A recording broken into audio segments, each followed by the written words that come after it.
پنجاب کی ماتحت عدلیہ کے 63 ایڈیشنل ڈسٹرکٹ اینڈ سیشن ججز کے تبادلے۔ Chief justice Lahore high court 20 سالیہ نیلم کی منظوری کے بعد ججز کے تبادلوں کا نوٹیفیکیشن جاری۔ لاہور سے ایڈیشنل سیشن جج ظہیر احمد، ایڈیشنل سیشن جج محمد سعید شامل، ایڈیشنل سیشن جج محمد افضل، ایڈیشنل سیشن محمد زبیر غوری بھی شامل۔ لاہور سے ایڈیشنل سیشن جج افتخار حسین، ایڈیشنل سیشن جج عابد علی شامل۔ تبدیل ہونے والوں میں لاہور سے ایڈیشنل سیشن جج شکیل احمد، ایڈیشنل سیشن جج سائمہ حسین شامل۔ لاہور سمیت دیگر اضلاع کے ڈسٹرکٹ اینڈ سیشن ججز تبدیل ہونے والوں میں شامل۔ ایڈیشنل سیکریٹری وزیر اعلیٰ آفس محمد عثمان تنویر کا تبادلہ، ہیڈ کرائم سرویلنس یونٹ وزیر اعلیٰ آفس تعینات کر دیا گیا۔ محکمہ services and general administration department نے نوٹیفیکیشن جاری کر دیا۔ حبس کی کیفیت نے مستقل بنیادوں پر شہریوں کا امتحان لینے کی ٹھان لی۔ حبس کی بڑھتی شدت مانسون کی آمد قریب آنے کا اندیہ دے رہی ہے۔ شہر میں زیادہ سے زیادہ درجہ حرارت 37 ڈگری سینٹی گریڈ ریکارڈ۔ محکمہ موسمیات کے مطابق آج سے بارشوں کے نئے سلسلے کی آمد متوقع ہے۔ بادلوں کا نیا سلسلہ ممکنہ طور پر اچھی بارشوں کا باعث بنے گا۔ ایران اسرائیل جنگ بندی کا اعلان، خلیجی ممالک کے لیے PIA کا فضائی آپریشن بحال۔ لاہور سے مدینہ کی پرواز PK 713 7 گھنٹے تاخیر کا شکار رہی۔ اسلام آباد سے دمام کی پرواز PK 245 15 گھنٹے تاخیر کے بعد روانہ۔ خطے میں جنگی صورتحال کے باعث PIA کا خلیجی ممالک کے لیے فضائی آپریشن متاثر ہوا تھا۔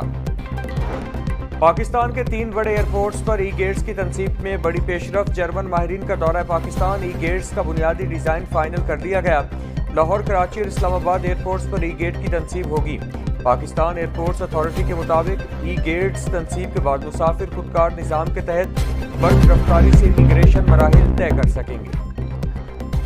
صوبائی وزیر صنعت و تجارت چودھری شافع حسین سے disaster response services Pakistan and America کے CEO کی ملاقات۔ آرگنائزیشن کی پاکستان میں جاری مختلف پروجیکٹس پر بات چیت۔ صوبائی وزیر چودھری شافع حسین کا کہنا تھا کہ پنجاب میں سرمایہ کاری کے لیے انتہائی سازگار ماحول موجود ہے۔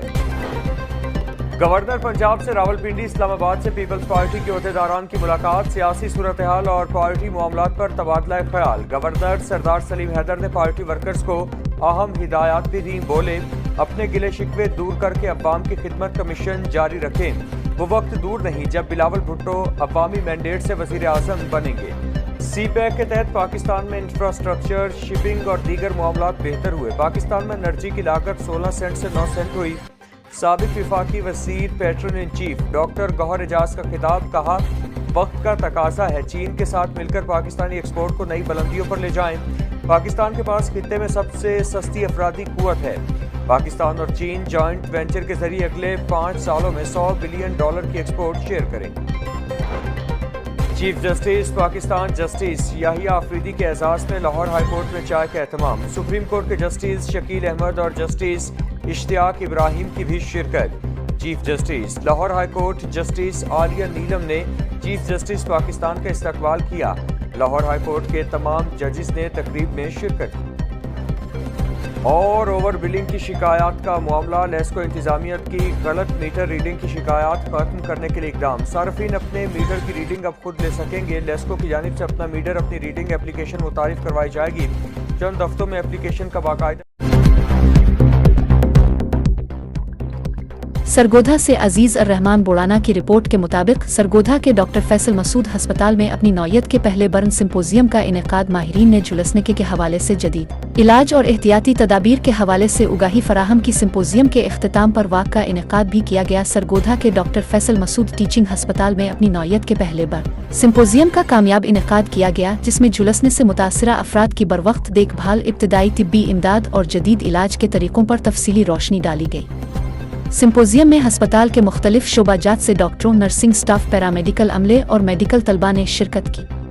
ماہرین کی جانب سے برن کے مریضوں کو فوری فرسٹ ایڈ فراہم کرنے، جھلسنے کی اقسام کی پہچان، برن سکورنگ، انفیکشن سے بچاؤ اور جدید ڈریسنگ تکنیکوں پر عملی تربیت دی گئی۔ اس موقع پر ماہرین کا کہنا تھا کہ برن کے مریض نہ صرف جسمانی بلکہ ذہنی طور پر بھی شدید متاثر ہوتے ہیں، اس لیے ان کی مکمل بحالی کے لیے ابتدائی 24 گھنٹے نہایت اہم ہوتے ہیں۔ ایسے میں ہسپتال میں برن یونٹ کی اہمیت بڑھتی جا رہی ہے اور سٹاف کو مسلسل تربیت دینا وقت کی اہم ضرورت ہے۔